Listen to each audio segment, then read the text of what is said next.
E aí, galera do terceiro ano, né? Espero que estejam bem, espero que vocês possam estar aí estudando, né? Uma matéria tão importante aí como História da Arte, tá bom? Galera, como vocês sabem, a gente está falando sobre conceito, né, de arte, sobre alguns pontos focados nessa questão aí da arte, né? Na aula passada a gente trabalhou alguns pontos que são fundamentais para a compreensão, né, e entendimento da arte, tá bom? Que foi justamente a arte e a criação artística, a natureza da obra de arte, a obra de arte e o estilo artístico, né? A classificação das obras de arte e a função da obra de arte. Como vocês sabem, a gente trabalhou aí esses pontos, porém a gente ficou no ponto 2, né? E ficou para a aula de hoje, né? O término desses 5 pontos, quando a gente vai tratar hoje o ponto 3, o ponto 4 e o ponto 5, tá bom? Então, sem mais delongas e sem perder tempo aqui da nossa aula, né? Fazendo só uma retomada, uma revisão sobre o que é essa questão da arte, né? Como vocês sabem, que eu falei na aula passada, a arte está muito envolvida nesse conceito social, né? E a gente vai trabalhar agora no ponto 3, tá bom? A obra artística, né? E o estilo dessa obra. Então, denomina-se de estilo artístico, galera, a forma de manifestar-se, ou uma forma individual, ou de uma forma coletiva. Características comuns, né, que repetem e são determinantes durante muito tempo, né, durante uma boa época, durante um bom período. Então, isso aí é considerado justamente estilo, né, ou manifestação artística, tá bom? Então, a gente vai ter algumas mudanças nesse conceito de estilo e manifestação artística. Por quê? Porque, como eu falei para vocês nas outras aulas, o conceito de arte, a arte ela está totalmente envolvida nesse contexto social. Então, ela pega aspectos religiosos, aspecto político, aspectos ideológicos, né? Até porque nenhum artista ele se torna neutro em qualquer situação, né? Por mais que a gente não se denomine neutro, mas a gente sempre opina por um lado, né? E isso também é a vida do artista também. Então, a ideia é essa, né, galera? Então, a ideia de mudança no estilo artístico, na manifestação artística, está justamente justificada pelo fato de estar acentuada a arte ao momento social, a característica social também ali daquela sociedade, tá bom? Então, a gente sabe que a gente teve teve diretas mudanças, né, na arte, como exemplo, vamos trabalhar por períodos históricos. Lá no período medieval a gente tem uma arte totalmente religiosa, uma arte totalmente sacra, né? Manifestações religiosas. Quando você vem aí para o período moderno, você já tem movimentos implicando essa questão do social, né? De narrar o que é visível, de narrar a realidade dos fatos, né? Então você vê que de fato ela se baseia muito nesse contexto social, ideológico e político da época, tá bom? Galera, o ponto 4, né, é justamente a classificação das obras de arte, tá bom? Então aí eu vou classificar em três, beleza? Para que vocês possam entender as artes plásticas, tá bom? As artes decorativas e, por fim, as artes não plásticas, beleza? E aí você se pergunta, professor, mas como é que se caracteriza cada ponto desse que o senhor citou? E aí a gente vai entrar nesse contexto agora, né? As artes plásticas, galera, se caracteriza na questão da arquitetura, da pintura e da escultura, beleza? As artes decorativas tá subordinada justamente a essa questão da arquitetura, né? Como o quê, professor? Como o mosaico, né? Os vitrais que eram muito desenvolvidos em Roma, né? Nessa arte gótica, nessa questão gótica, tá bom? Os esmaltes, a cerâmica, beleza? E você tem as artes não plásticas, né? Que está muito ligada a essa questão da arte já contemporânea, né? Essa questão da literatura, da música, da dança, do cinema, da fotografia. Então a arte ela pode estar classificada e incluída dentro desses contextos que eu falei para vocês, né? Ela pode se dividir aí, né? Como a gente falou nessa questão da arte decorativa, né? Dentro desse conjunto da arquitetura, mas essas três classificações são bem claras, né? Sobre essa manifestação e classificação artística, tá bom? Galera, e aí a gente entra no ponto 5, né? Que é essa questão muito importante. A função da arte, né? Aí eu fico imaginando aqui, né? E jogo até para vocês que vocês possam fazer uma reflexão aí. Qual é a função da arte, né?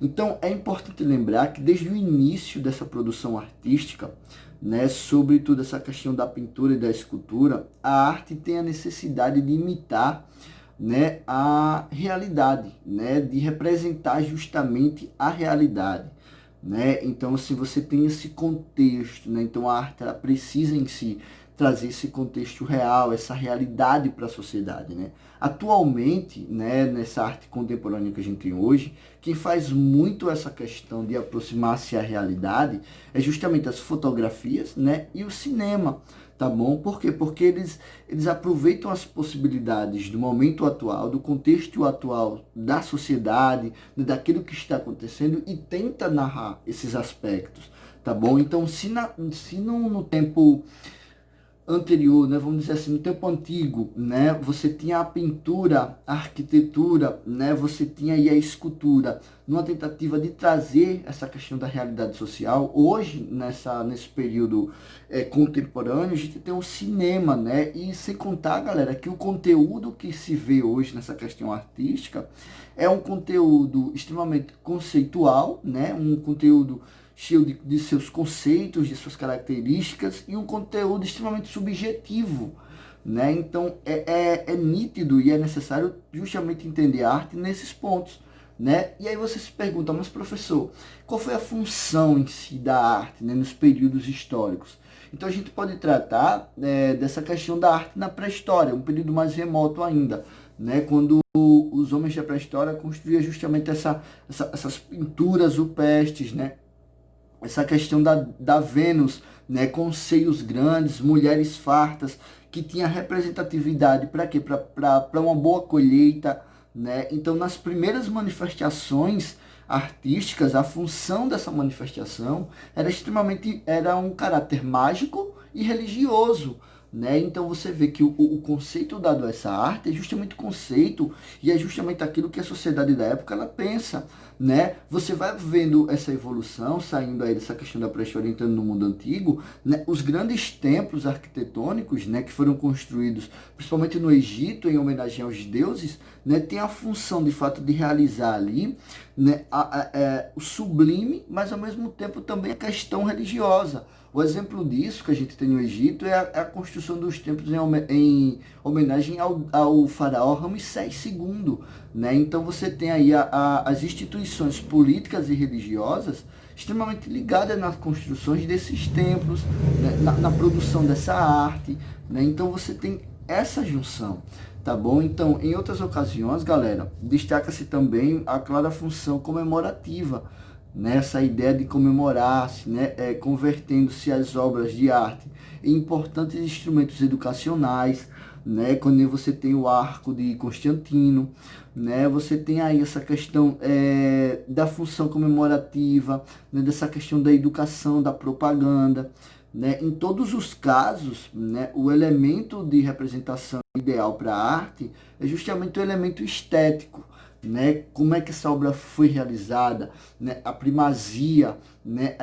O desejo de atingir o nível máximo de realidade, né? Então você tem justamente todos esses aspectos centrais nessa produção artística, tá bom? Então é fundamental, né? Aí você se pergunta, professor, mas na escultura você tem isso, na pintura você tem isso, e qual é a função dessa arte quando ela vem na questão arquitetônica, né? Tem um fim, galera, né? Aí é quando eu falo justamente da ideia do templo da deusa Atenas, né? Lá na Grécia Antiga, o Partenon, né? Que tinha, além de ser um templo construído em homenagem à deusa, né? Ele tinha também a função militar, né? Por quê? Porque ele foi construído no ponto mais alto da cidade de Atenas, na Acrópolis, né? E aí ele, ao mesmo tempo que ele se via como a morada dos deuses ali, né, da deusa Atenas, ele se via também para a função militar, para vigiar a cidade, né? Então, ó, tem um fim utilitário, né? Como sempre, essa questão arquitetônica tem que ter um fim utilitário, né? Apresenta aspectos extremamente técnicos, aí eu ainda tiro o exemplo lá da deusa, do templo em homenagem à deusa da sabedoria, a deusa Atenas, que você vê lá a ideia das colunas gregas, né? Um estilo dórico, né? Então, assim, galera, seja os aspectos estéticos, né, que possa permitir, né, essa questão arquitetônica ser rica e variada, né? Então você tem aí esses pontos também, tá bom? Então, galera, algumas teorias que a gente tem que entender sobre a arte. A arte como forma, né? A arte como expressão, a arte como símbolo, é isso que eu estou falando para vocês. A arte como um agente para mudar a sociedade e a arte como educação moral. Porém, né, essas teorias a gente só vai ver na próxima aula, tá bom? Então, galerinha do terceiro ano, até a próxima aula.